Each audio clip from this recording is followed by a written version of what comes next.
உங்கள் எல்லோருக்கும் என்னுடைய இனிய மாலை வணக்கங்கள். முத்து திரைப்படத்தில் பங்கு கொண்ட நடிகையர்களே, திரை வல்லுநர்களே, விநியோகஸ்தர்களே, திரையரங்கு உரிமையாளர்களே, பேரன்புமிக்க பத்திரிகையாளர்களே, இமாலய வெற்றி பெற்றிருக்கிற இந்த முத்து திரைப்படத்திற்கு இப்படி ஒரு சின்ன விழாவா? நீங்கள் முணுமுணுப்பது என் காதலே விழுகிறது. என்னை நீங்கள் மன்னிக்க வேண்டும். இது விழா என்று கூறுவதை விட வெற்றியில் பங்கு கொண்ட வல்லவர்களின் ஒரு இனிய சந்திப்பு என்று கூறலாம். A get together. நாங்கள் எத்தனையோ வெற்றி படங்களுக்கு விழா எடுத்திருக்கிறோம், சின்ன படங்களுக்கு பெரிய விழா எடுத்திருக்கிறோம், பெரிய படங்களுக்கு பெரிய விழா எடுத்திருக்கிறோம். இமயத்தை தொற்றிருக்கிற முத்து திரைப்படத்திற்கு இது ஒரு எளிய விழா, இனிய விழா. எங்கள் சூப்பர் ஸ்டார் ரஜினிகாந்த் அவர்கள் நாளைக்கே வெளிநாடு புறப்படவிருப்பதாலும் அவர் தாய்நாடு திரும்ப 7-8 வாரங்கள் ஆகலாம் என்கிற நிலையில் 7-8 நாட்களுக்குள் ஏற்பாடு செய்யப்பட்ட விழா இது.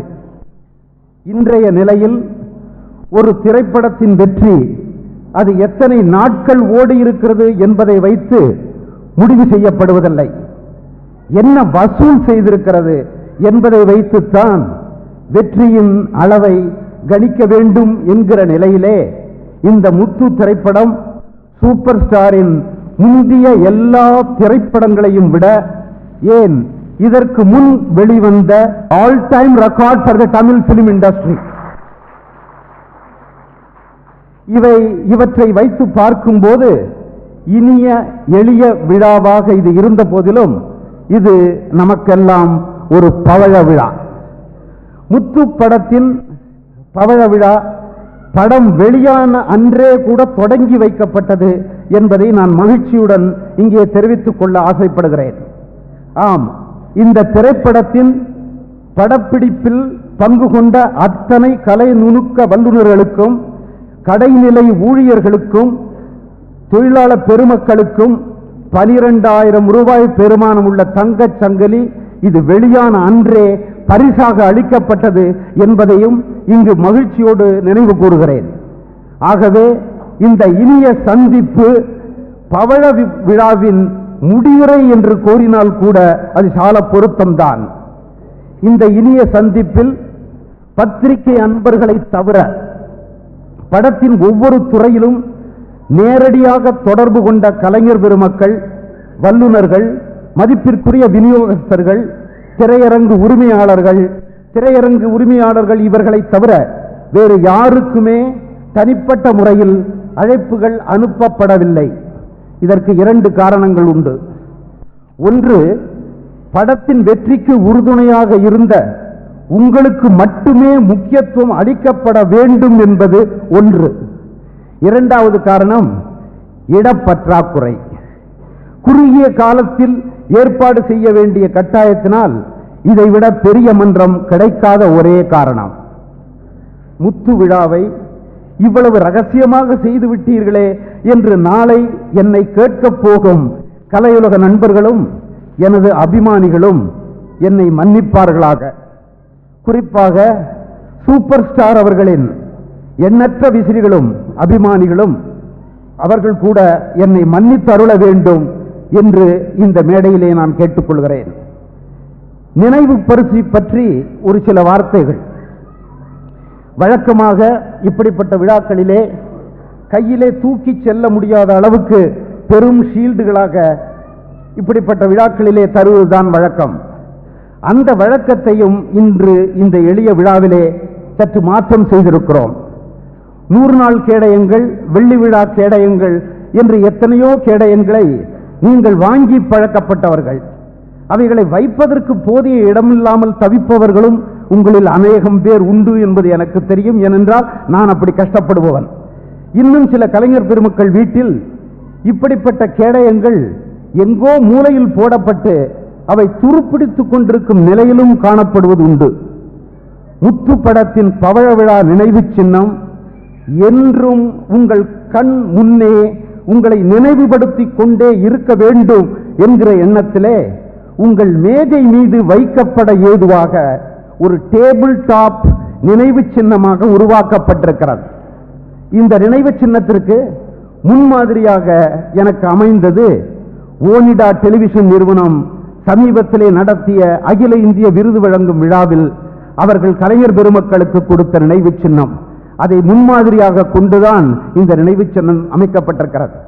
கவிதாலயா இன்று கொடுக்கும் நினைவு சின்னம் சிறிதாக இருக்கலாம், ஆனால் அதன் கீர்த்தி பெரியது, மிக மிக பெரியது. ஏனெனில் நினைவு சின்னத்தில் பொறிக்கப்பட்டிருப்பது வள்ளுவ பெருந்தகையின் உருவம், எங்கள் கவிதாலயாவின் சின்னம். தனிப்பட்ட முறையில் ஒவ்வொருவருடைய பெயரையும் அதில் பொறிக்க முடியாமல் போனதற்கு நேரம் பற்றாக்குறைதான் காரணம். அதற்காகவும் எங்களை மன்னித்தருள்க.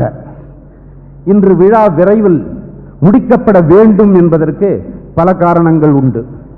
8 மணி அளவில் நாம் இந்த மன்றத்தை காலி செய்துவிட வேண்டும் என்கிற ஒரு கட்டாயம். இன்னொன்று, இந்தியா ஸ்ரீலங்கா கிரிக்கெட் அணி இன்று இதே நேரத்தில் கல்கத்தாவில் விளையாடி கொண்டிருக்கிறார்கள் என்பதும், அதை நீங்கள் உங்கள் வீடுகளுக்கு சென்று டிவியில் கண்டு கழிக்க வேண்டும் என்பதும் இன்னொரு காரணம். we are chasing the time என்பதால் மாலை மரியாதைகள் செய்வதை நீங்கள் தவிர்க்க வேண்டும் என்று உங்களை மரியாதையுடன் கேட்டுக்கொள்கிறேன், பணிவன்புடன் கேட்டுக்கொள்கிறேன். இந்த திரைப்படத்தின் வர்த்தக பின்னணி பற்றி ஒரு சில வார்த்தைகள்.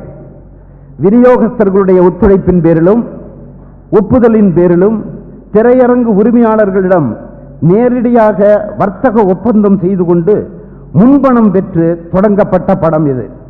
பின்னால் வெளியீட்டுக்கு ஒரு சில நாட்கள் முன்னதாக ஏரியா வாராக விநியோகஸ்தர்களை அமர்த்தி கொண்டு அவர்கள் மூலம் வர்த்தகத்தை ரெகுலரைஸ் செய்த இந்த நூதனமான முறை முதல் தடவையாக அமலுக்கு கொண்டு வரப்பட்டது.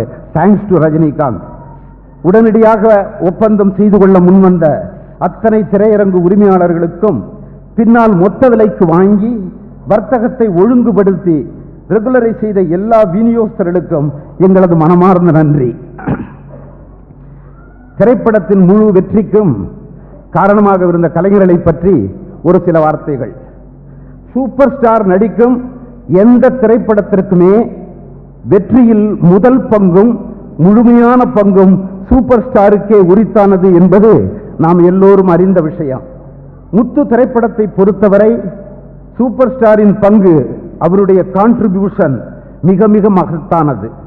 கதை தேர்வு செய்வதிலிருந்து, அவ்வப்பொழுது இயக்குநரோடு அமர்ந்து திரைக்கதை பற்றி டிஸ்கஷன் செய்வதிலிருந்து, படப்பிடிப்பு விஷயங்களில் அவ்வப்பொழுது தன்னை முழுமையாக ஈடுபடுத்திக் கொண்டு ஆலோசனைகள் கூறுவது, பாடல்களுக்கு டியூன் போட வைப்பது, பாடல் எழுதி வாங்குவது. அவரே போய் ஏஆர் ரஹ்மானுடைய ஸ்டுடியோவுக்கு போய் அமர்ந்து கொண்டு உட்கார்ந்து கொண்டு கம்போசிங் செய்தார். பாடல்களுக்கு டியூன் போட வைப்பது, பாடல் எழுதி வாங்குவது போன்ற எல்லா அலுவல்களிலும் தன்னை ஈடுபடுத்தி கொண்ட ரஜினியின் அந்த ஈடுபாடு, அந்த டெடிகேஷன் என்னை மிகப்பெரிய வியப்பில் ஆழ்த்தியது. இன்னும் சொன்னால், திரைக்கதையில் ரஜினி அவர்கள் சொல்லிய ஒரு சில சேர்க்கைகளை நான் பர்சனலாக அவ்வளவாக விரும்பவில்லை என்றாலும், அவர் கூறிய, அவர் சேர்த்த அந்த திரை சம்பவங்கள் தான் படத்தின் மாபெரும் வெற்றிக்கு அடிகோலி இருக்கிறது என்பதை இந்த பவழ விழாவிலே தெரிவித்துக் கொள்ள கடமைப்பட்டவனாகிறேன். How Rajini keeps the pulse of the audience in his fingers என்பதற்கு இது உதாரணங்கள். இந்த பட துவக்க நாளில் ரஜினி என்னிடம் தனிமையில் சொன்ன அந்த வார்த்தைகளை இன்று மேடையிலே நினைவு கூறுவதை எனது கடமை என்று எண்ணுகிறேன். ரஜினி சொன்னார், இந்த படத்தை பொறுத்தவரை நான் படத்தின் கதாநாயகன் என்பதை விட இந்த படத்தின் புரொடக்ஷன் மேனேஜர் என்று என்னை நீங்கள் கருதலாம் என்று சொன்னார். என்று சொன்ன அந்த ரஜினியின் பெருந்தன்மையை இந்த இடத்திலே நான் நினைவு கூறவில்லை என்றால் நான் நன்றி விசுவாசம் இல்லாதவனாக ஆகிவிடுவேன். வாழ்க்கை கொடுத்தவர்களின் தலையிலேயே கைவிட்டுவிட்டு ஓடிவிடுகின்ற ஒரு சில பண்பாளர்கள் வலம் வரும் இந்த திரையுலகத்திலே தூக்க வேண்டிய நேரத்திலே கை தூக்கி நிறுத்துகின்ற நல்ல உள்ளம் படைத்த ரஜினியின் விசுவாசத்தையும் என்னால் இங்கே சொல்லாமல் இருக்க முடியவில்லை. அடுத்தது இங்கே நான் குறிப்பிட வேண்டியவர் திரு KS ரவிக்குமார், இயக்குனர். தயாரிப்பாளரின் நண்பனாக குறிப்பிட்ட நேரத்திலே எதையும் செய்து முடிக்கின்ற வகையிலே நான் எனது நண்பர் SP முத்துராமனை பற்றி அடிக்கடி சொல்வதுண்டு. அவரையும் விஞ்சி நிற்கிற மாதிரி இன்றைக்கு நண்பர் KS ரவிக்குமார் அவர்கள் எனக்கு தோன்றுகிறார். ஊன் உறக்கமின்றி ராப்பகல் பாராமல் தன்னை தான் பணிபுரியும் திரைப்படத்திலே 24 மணி நேரமும் ஈடுபடுத்திக் கொண்டு குறிப்பிட்ட நேரத்திற்குள் படத்தை முடிப்பதிலும் சரி, அந்த திரைப்படம் வெகுஜன ரீதியாக வியாபார வெற்றி பெறுவதில் கண்ணும் கருத்துமாக பணிபுரியும் அந்த இயக்குனர் KS ரவிக்குமாரை பாராட்ட எனக்கு வார்த்தைகளே இல்லை. அவரது தலைமையில் அற்புதமாக தேனீக்களாக பணிபுரியும் அவரது குழுவைச் சேர்ந்த அத்தனை கலை நுணுக்க வல்லுநர்களையும் வாயார பாராட்டுகின்ற அதே நேரத்தில் எனது நன்றியினையும் இங்கே நான் காணிக்கையாக்குகிறேன். அடுத்தது, இன்று இந்திய துணைக்கண்டத்தில் பெரும் இசை புயலை உருவாக்கிவிட்டு மிகவும் பணிவுடனும் அடக்கத்துடனும் எல்லாம் அவன் செயலே என்று சொல்லும் AR ரஹ்மான் அவர்களுடைய பணியை பாராட்டாமல் இருக்க முடியுமா? AR ரஹ்மான் அவர்களின் இசையில் தீபாவளி என்று இந்த படத்தை வெளியிட இயலுமா என்று கேள்விக்கணைகள் எழுப்பிய அத்தனை பேரின் எதிர்பார்ப்புகளையும் பொய்யாக்கி தனக்கே உரித்தான முத்திரைகளை எல்லாம் எல்லா பாடல்களிலும் பதித்த AR ரஹ்மான் அவர்களுக்கு எனது பணிவார்ந்த நன்றி. என்னுடைய விழாக்களிலே வைரமுத்துவிற்கு மிகப்பெரிய பங்கு உண்டு, என்னுடைய படங்களிலே அவருக்கு மிகப்பெரிய பங்கு உண்டு என்பதும், நான் வைரமுத்துவை பாராட்டுவது அல்லது அவருக்கு நன்றி சொல்வது என்பது என்னுடைய சொந்த சகோதரனுக்கே நன்றி சொல்வது போலாகும்.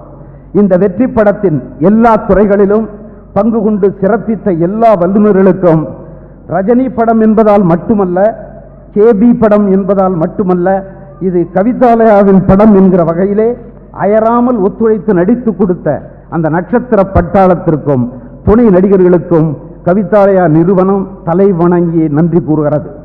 விழாவிற்கு வருகை தந்திருப்பவர்கள் அனைவரையும் வணங்கி வாழ்த்தி வரவேற்கிறேன். நினைவு பரிசுகள் வழங்கப்பட்ட பின்பு இயக்குனர் ரவிக்குமார் அவர்களும் கடைசியாக ரஜினி அவர்களும் பேசவிருக்கிறார்கள். ஏற்கனவே நான் குறிப்பிட்டபடி நேரமின்மை காரணமாகவும் போதிய நினைவு சின்னங்களை காலத்திற்குள் தயார் செய்து முடிக்க இயலாத காரணத்திலும் நடிகைகள், கலைநுணுக்க வல்லுநர்கள், விநியோகஸ்தர்கள், 100 நாட்கள் படம் ஓடிய திரையரங்கு உரிமையாளர்கள் இவர்களுக்கு மட்டுமே இப்பொழுது நினைவு சின்னங்கள் இங்கே வழங்கப்படவிருக்கிறது. அதுவும் இன்ஸ்டால்மெண்ட்ல தான் வந்துகிட்டு இருக்கு. இன்னும் அங்கிருந்து அதுவே எவ்வளவு பேர் கொடுக்க போறாங்க தெரியல. மற்ற திரையரங்குகளுக்கு கொடுக்க வேண்டிய நினைவு சின்னங்களை அந்தந்த விநியோகஸ்தர்களின் வழியாக இன்னும் ஓரிரு நாட்களில் அனுப்பி வைக்கப்படும் என்பதையும் இங்கே நான் தெரிவித்துக் கொள்கிறேன்.